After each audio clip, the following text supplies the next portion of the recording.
Écoutez-moi le pasteur là. Les filles des églises de réveil, utilisez vos cerveaux. Utilisez un peu. Un peu. Écoutons d'abord l'histoire, le pasteur. Divine. Ludivine. Ludivine. Tu habites À La Réunion. à La Réunion. Tu as quel âge? 33 ans. 33 ans. Tu es marié? Non. Tu as un homme dans ta vie? Non. Pourquoi il n'y a pas d'homme dans ta vie? Tu veux pas? Si. Tu veux? Je vis les hommes venir chez toi, mais ils te quittent. Ils viennent, ils partent. Ils restent pas. Pourquoi? Je sais pas. Tu sais pas. Moi, Men came to you, they don't moi je remain, sais they go. pourquoi. Ok? Jusqu'à la veillée, à partir d'aujourd'hui. Demain ne manque pas. Hein? Chaque jour soit la prière. D'accord. Et Dieu va te délivrer Amen. complètement. Acclamons le Seigneur. Divine. Ludivine. Ludivine. Tu habites À La Réunion. à La Réunion. Regardez le regard de cette fille. Vous voyez son visage, elle est aigrie, en profondeur. Ça fait longtemps qu'elle ne mourra pas. Elle a besoin d'un homme. Si vous entrez dans les églises, la plupart des personnes qui sont dans les églises, ce sont les femmes. Posez-vous la question pourquoi. Je suis entré en étude une fois dans les églises. J'ai constaté que la plupart des sujets de prière, la masturbation, le mariage, l'argent. Voilà les trois grands sujets de prière dans une église. Masturbation, mariage, argent. Pourquoi? Parce que ce sont les plaisirs de la chair. Vous voyez cette fille, elle a besoin d'un homme, elle a besoin de se marier. Ça devient un mauvais esprit. C'est quelqu'un qui la bloque. Ce n'est pas quelqu'un qui la bloque. Continuons, pasteur. Parce que quand tu regardes son comportement, elle est devenue aigrie. Elle chasse tout le monde. Elle a 33 ans. Elle a sûrement commencé à partir à l'église à 12 ans. Et on a commencé à l'enseigner à l'église qu'il ne faut pas forniquer. Dans le besoin de ne pas forniquer, elle attendait le prince charmant. En attendant le prince charmant, elle a développé des comportements. Le comportement le plus élevé dans les églises pour les filles, c'est l'hypocrisie. Aller coucher en cachette. Parce qu'il ne faudrait pas que mon pasteur sache, il ne faudrait pas que mon frère en Christ sache, il ne faudrait pas. Et le gars qui sait qu'il est en train de coucher avec toi, il couche avec toi dans l'hypocrisie. Il sait que tu es dans l'hypocrisie. Et à partir de là, il ne peut pas être sérieux. Il a d'autres femmes et toi, tu es la roue de secours. Beaucoup de filles dans les églises sont des roues de secours aujourd'hui parce qu'elles ne veulent pas assumer des relations. Elles sont dans l'hypocrisie. Et le pasteur le sait.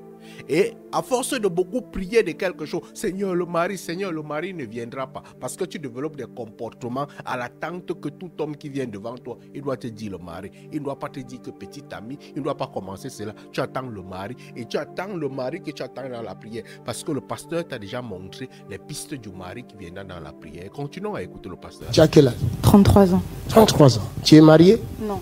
Tu as un homme dans ta vie? Non. Le pasteur sait qu'il n'est pas marié, mais il va savoir quel est le mauvais esprit qui bloque le mariage. Pourquoi il n'y a pas d'homme dans ta vie? Tu veux pas? Si. Tu veux? Mais pasteur, tu poses cette question, mais tu sais que c'est le mauvais esprit. Tu sais déjà que c'est le mauvais esprit. Mais tu poses cette question. Comme elle aussi, elle est dunkoy, voilà comment elle répond.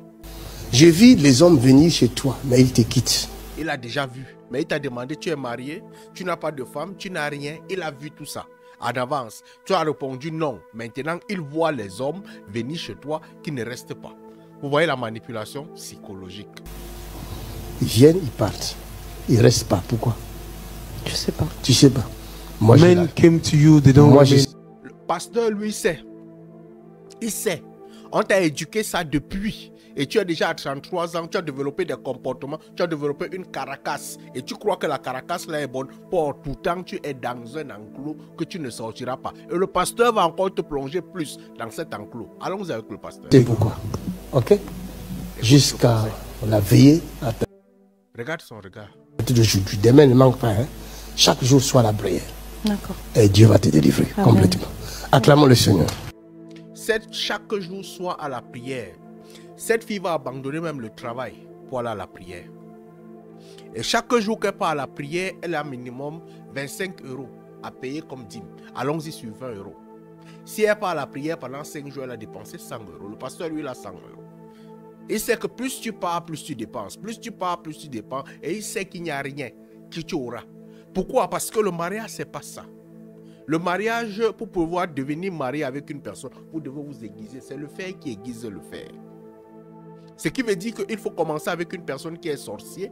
Vous travaillez à deux pour donner une forme, afin de former un mariage. C'est le système vice-écrou. L'autre se forge de son côté, l'autre se forge de son côté. Vous apprenez à vous connaître. Mais est-ce qu'en restant à la prière, l'homme viendra parce que le miracle de l'homme? Si c'est le miracle de l'homme, Dieu doit faire descendre ton homme du haut des cieux. Mais la fille qui est là, vous allez trouver qu'elle a un comportement qui a en sorte que le comportement est très compliqué. La Réunion. Hein? À la Réunion, tu as quel âge? 33 ans. 33 ans. Tu es marié? Non. Tu as un homme dans ta vie? Non. Regardez, le comportement doit être très compliqué. Quand vous voyez la façon qu'elle est frustrée, elle est dépassée, elle est abandonnée, elle ne sait pas, elle a tellement fait dans l'hypocrisie qu'aujourd'hui, elle vit la réalité à 33 ans. Il faut apprendre à dire la vérité à nos sœurs qui sont dans les églises. Ce que tu fais là ne t'aidera pas. Ce que tu fais là, les prières que tu fais là du matin au soir, ça ne t'aidera pas. Je connais les églises depuis. Beaucoup sont dans les églises comme ça et n'ont pas d'enfants. Et à la fin, lorsqu'elle commence à comprendre que 33 ans, oh, je suis en train de finir, je suis en train de partir, elle récupère un reptilien qui va l'enceinte. Mais ce n'était pas l'homme de la providence. Pourtant, tu as eu le temps dans la jeunesse pour trouver l'homme de la providence. Mais étant donné que tu avais le temps à la jeunesse pour trouver l'homme de la providence, tu as passé le temps à prier à l'église. Tu as passé le temps à Mungu avec les pasteurs en cachette. Tu as passé le temps à Mungu avec les frères en Christ en cachette. Et les frères en Christ, sachant que tu es dans le péché, Dieu, je vous ai parlé ici des méfaits du baptême. Je vous ai parlé ici des méfaits du baptême. Beaucoup se retrouvent comme ça, célibataires, parce qu'elles payent les conséquences du baptême.